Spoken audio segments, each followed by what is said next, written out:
आखिरकार पश्चिम बंगाल का चुनाव और चुनाव के नतीजे अब सुप्रीम कोर्ट में मामला पहुंच गया है।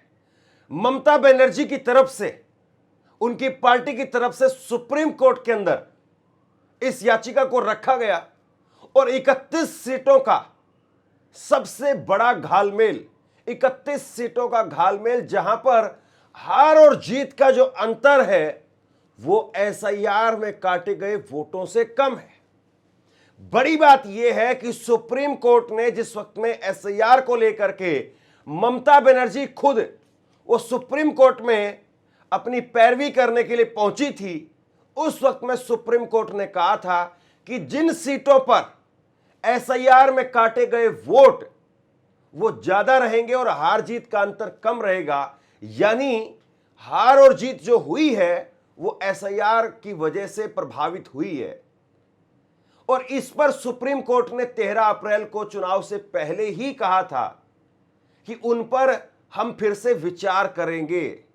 तो अब जब यह मामला सुप्रीम कोर्ट में पहुंचा है, सुप्रीम कोर्ट ने पहले से कहा था, तो इन 31 सीटों को लेकर के क्या कुछ होने जा रहा है। गिनती दोबारा होगी, चुनाव दोबारा होंगे, कब होंगे कब नहीं होंगे, कितना समय लगेगा। और सुप्रीम कोर्ट के अंदर टीएमसी के सांसद और वकील डेरेक ओब्रायन, उन्होंने अपना पक्ष भी सामने रखा। खबर आप अपनी स्क्रीन पर देखिए। टीएमसी ने दावा किया है कि हालिया विधानसभा चुनाव में 31 सीटों पर जीत का अंतर स्पेशल इंटेंसिव रिवीजन यानी एसआईआर के दौरान हटाए गए वोटों की संख्या से कम था। जस्टिस सूर्यकांत, जस्टिस जोयमाला बागची की बेंच ने बंगाल में एसआईआर को चुनौती देने वाली याचिकाओं पर सुनवाई की। इस दौरान टीएमसी सांसद और वकील कल्याण बनर्जी ने बागची की उस टिप्पणी का हवाला दिया सुप्रीम कोर्ट के अंदर, जस्टिस जोयमाला बागची की टिप्पणी का हवाला दिया, जिसमें कहा गया था कि अगर हार और जीत का अंतर हटाए गए वोट से कम है तो अदालत शिकायतों पर विचार कर सकती है। अब देखना यह है कि सुप्रीम कोर्ट ने पहले जो खिड़की खोल करके रखी थी और सुप्रीम कोर्ट ने खुद यह माना था कि अगर जीत का अंतर हटाए गए वोटों से कम है तो हम विचार करेंगे, वो शिकायतें वो सुनी जाएंगी। तो क्या अब सुप्रीम कोर्ट यहां पर याचिका को खारिज करेगा? हालांकि सुप्रीम कोर्ट ने न केवल यहां पर सुना है बल्कि नई फ्रेश याचिका लगाने के लिए भी कहा है। सुप्रीम कोर्ट ने कहा कि इस मामले में ममता और अन्य लोग नई याचिका दाखिल कर सकते हैं। चुनाव आयोग के अधिवक्ता यानी चुनाव आयोग की तरफ से वकील डीएस नायडू, उन्होंने कहा कि इसका उपाय चुनाव याचिका है। एसआईआर से जुड़े मुद्दे और मतदाता सूची संशोधन के दौरान वोट जोड़ने या हटाने के खिलाफ अपीलों के लिए ही चुनाव आयोग को जिम्मेदार ठहराया जा सकता है। कल्याण बनर्जी की तरफ से कहा गया कि मेरे एक उम्मीदवार 862 वोट से हारे हैं, जबकि दिलचस्प बात यह है कि उस निर्वाचन क्षेत्र में एसआईआर के दौरान 5550 वोट हटा दिए गए हैं। ऐसी 31 सीटें हैं जहां जीत का अंतर हटाए गए वोटों से कम था। हालांकि लिस्ट नहीं दी गई। टीएमसी और भाजपा के बीच में कुल वोटों का अंतर 32 लाख था। वोट डिलीशन के खिलाफ 35 अपीलें अभी भी पेंडिंग है। अब जस्टिस जोयमाला बागची और चीफ जस्टिस सूर्यकांत, उनकी अदालत में कल्याण बनर्जी टीएमसी के सांसद, उन्होंने अपना पक्ष रखा और कहा कि एक सीट पर हमें 850 वोटों से हराया गया और वहां पर 5500 वोट काटे गए थे। यानी जो हराया गया अंतर है, 850 वोटों का अंतर है, वो आप देखिए कि 6-7 गुना ज्यादा है वोट जो काटे गए हैं। पैच वो आप देखिए कि 6-7 गुना कम है जो वोट काटे गए थे उससे। अब इसमें सुप्रीम कोर्ट ने कहा कि ठीक है भैया, याचिका दाखिल कीजिए। न्यायमूर्ति बागची, उन्होंने कहा कि परिणामों, वोट हटाने आदि के बारे में जो भी कहना है उसके लिए अलग अंतरिम आवेदन दाखिल करना होगा। चुनाव आयोग जो यह कह रहा है कि चुनाव याचिका ही उपाय है, वह अपने जवाबी हल्फनामे में यह बात रख सकता है। एक याचिकाकर्ता वकील मेनका गुरुस्वामी, उनकी तरफ से कहा गया कि यह आशंका है कि अब वोट हटाने के खिलाफ अपीलों के निपटारे में 4 साल लग सकते हैं। सुप्रीम कोर्ट ने कहा कि हम यह देखेंगे कि अपीलों के निपटारे की प्रक्रिया में कोई सुधार किया जा सकता है या नहीं है। अब देखिए, सुप्रीम कोर्ट ने चुनाव आयोग से भी कहा है कि आप हल्फनामा दीजिए, जो बात आप कह रहे हैं उसको हल्फनामे के अंदर दीजिए। यानी चुनाव आयोग भी फिर पीछे नहीं हट सकता है। और दूसरी तरफ यह भी कहा गया कि भैया ऐसा भी हो सकता है कि 4 साल लग जाए। तो सुप्रीम कोर्ट ने कहा है कि हम देखेंगे कि इसमें किस तरीके का क्या सुधार किया जा सकता है। यह टाइम बाउंडेशन बहुत जरूरी है। अगर आप 4 साल, 3 साल, 2 साल अगर आप लगा देते हैं, देखिए 31 सीटों पर अगर टीएमसी की तरफ से जो दावा किया जा रहा है, तो 31 सीटों से जाहिर सी बात है चुनाव के नतीजे प्रभावित नहीं होंगे, लेकिन कहीं ना कहीं सवाल जरूर खड़े होते हैं कि आपकी मंशा क्या थी। अगर 31 सीटों पर यह फैसला टीएमसी के पक्ष में आ गया, चुनाव आयोग को फिर से चुनाव करवाने के लिए यहां पर दिशा निर्देश मिलते हैं, तो फिर कहीं ना कहीं या फिर से एसआईआर करवाने के पर्टिकुलर उन 31 सीटों पर दिशा निर्देश मिलते हैं, तो फिर कहीं ना कहीं एक बड़ी जीत हो जाएगी और आगे आने वाले चुनावों में उत्तर प्रदेश के अंदर खास तौर पर फिर अखिलेश यादव और बाकी इंडिया गठबंधन को भी इसका लाभ मिल सकता है। तो ममता बनर्जी अपनी पूरी दौड़ धूप करती हुई नजर आ रही है, कितना कामयाब होगी वो देखने वाली बात है। बीजेपी को कुल 2,92,24,804 वोट मिले। तृणमूल कांग्रेस को 2,60,13,377 वोट मिले। बीजेपी को टीएमसी से 32,11,427 वोट ज्यादा मिले। यानी 293 सीटों के हिसाब से भाजपा को हर सीट पर औसत 10,960 वोट ज्यादा मिले हैं।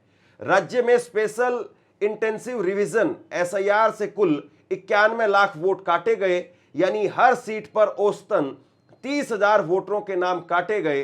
कुल 293 सीटों में से 176 सीटों पर जीत का अंतर 30,000 से कम था। 177 सीटों पर 30,000 से अधिक रहा।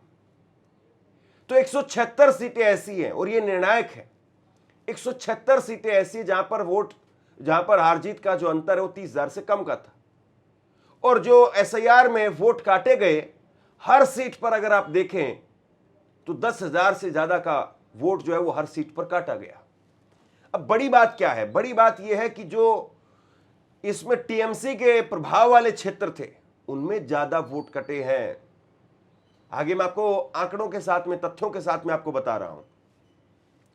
भाजपा ने 128 सीटें 30,000 से कम मार्जिन से जीती। बंगाल में 30,000 से कम मार्जिन पर जीत वाली 176 सीटों में भाजपा की 128 सीटें हैं। वहीं 30,000 से ज्यादा मार्जिन पर जीत वाली 177 सीटों में भाजपा की 79 सीटें हैं। तृणमूल कांग्रेस की 44 सीटों पर जीत का मार्जिन 30,000 से कम और 36 सीटों पर 30,000 से अधिक रहा।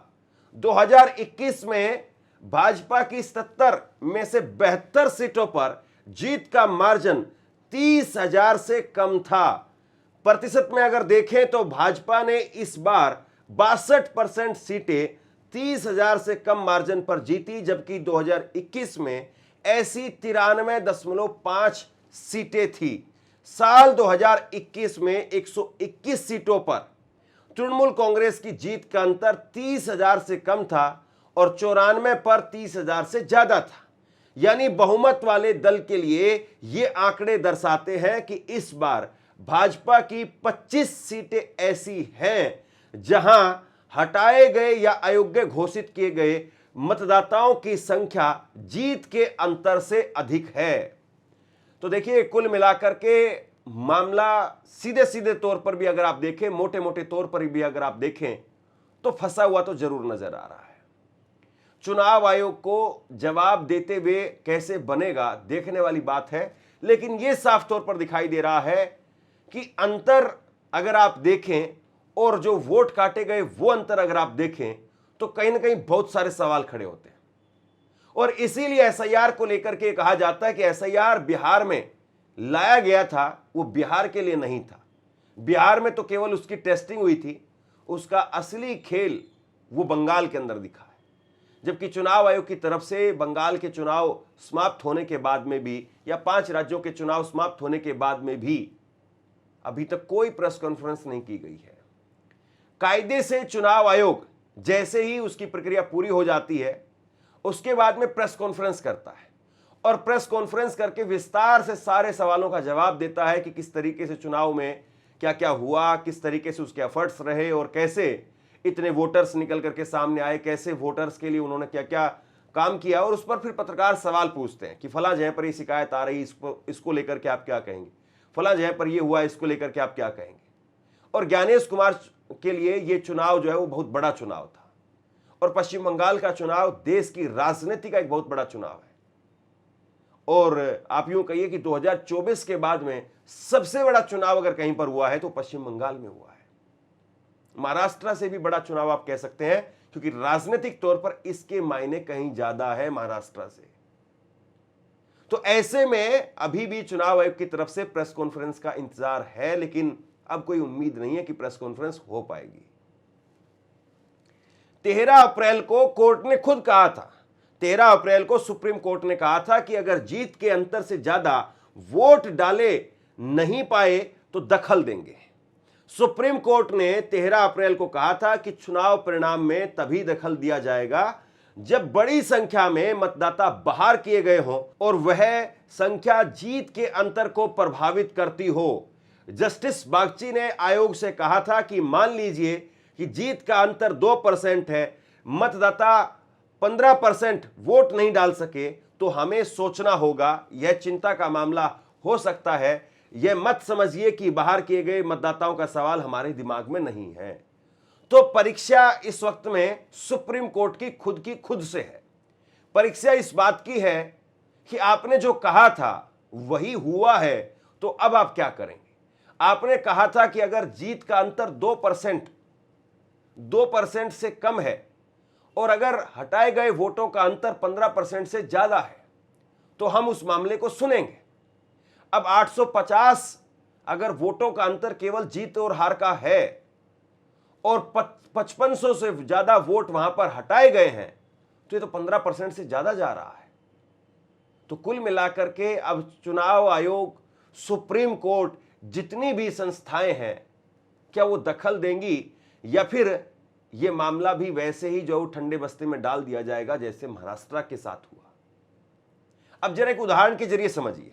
मान लीजिए कि विजेता को 1 लाख वोट मिले हैं और निकटतम प्रतिद्वंदी को 95,000 वोट, तो मार्जिन हुआ 5,000।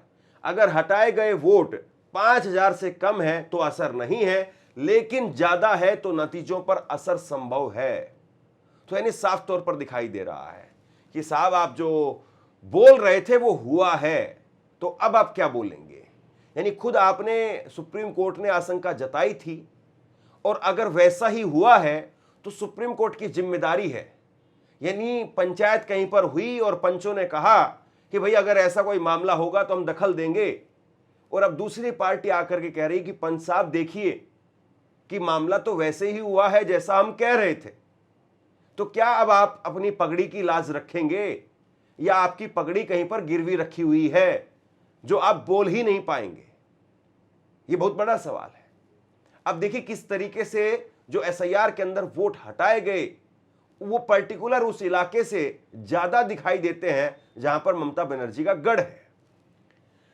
बंगाल में 11.85 यानी तकरीबन 12% वोट हटाए गए, नाम हटाए गए।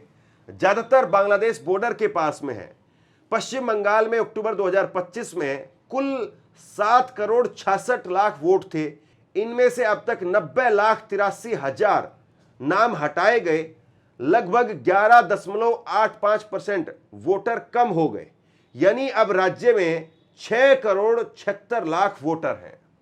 पहले 7,66,00,000 वोट थे, 12% वोट हटा दिए गए। यानी सुप्रीम कोर्ट जो 15% का पैमाना दे रहा था, तकरीबन 12% उतने आसपास जो वोट हटाए गए। तो यानी अगर हर सीट पर भी अगर आप देखें तो वोट तो बहुत बड़ी संख्या में हटे हैं। 10,000 से ज्यादा वोट हर सीट पर घटे हैं। लेकिन जहां पश्चिम बंगाल में ममता बनर्जी का गढ़ है वहां उसके प्रभाव वाले इलाकों में ज्यादा वोट घटे हैं।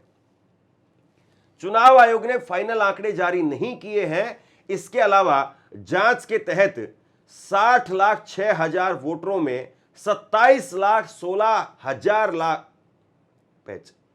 27,16,000 नाम हटाए गए। बांग्लादेश सीमा से लगे जिलों में भी बड़े स्तर पर नाम हटे हैं। नॉर्थ 24 परगना में तकरीबन 6 लाख वोट में से तकरीबन 3.25 लाख वोट जो है वो हटाए गए हैं। वहीं 8,28,000 में से 2,39,000 नाम कटे हैं। 6 लाख वोट में से अगर 3.25 लाख वोट अगर हटा दिए जाएं तो कितने बचे साहब? 50% के करीब वोट हट गए साहब। यानी जहां पर ममता बनर्जी का प्रभाव था वहां पर तकरीबन 50% के आसपास वोट कट गए और बाकी जगह पर 12% का टोटल ओवरऑल जो है वो वोट घटे हैं, हटे हैं। तो इसका मतलब क्या समझा जाए? अब सवाल यह है कि क्या चुनाव आयोग इस मामले के अंदर जिस तरीके से उम्मीद जताई जा रही है, क्या उसी तरीके से चुनाव आयोग इस मामले को ठंडे बस्ते में डालने की पूरी कोशिश करेगा या सुप्रीम कोर्ट कम से कम अपनी पगड़ी की लाज रखेगा? सुप्रीम कोर्ट के पंच परमेश्वर वो अपनी पगड़ी की लाज रखेंगे, देखने वाली बात यह है। आप क्या सोचते हैं नीचे कमेंट सेक्शन में लिख करके जरूर बताइए। इस वीडियो को लाइक कीजिए और चैनल को सब्सक्राइब जरूर कीजिए। शुक्रिया, थैंक यू।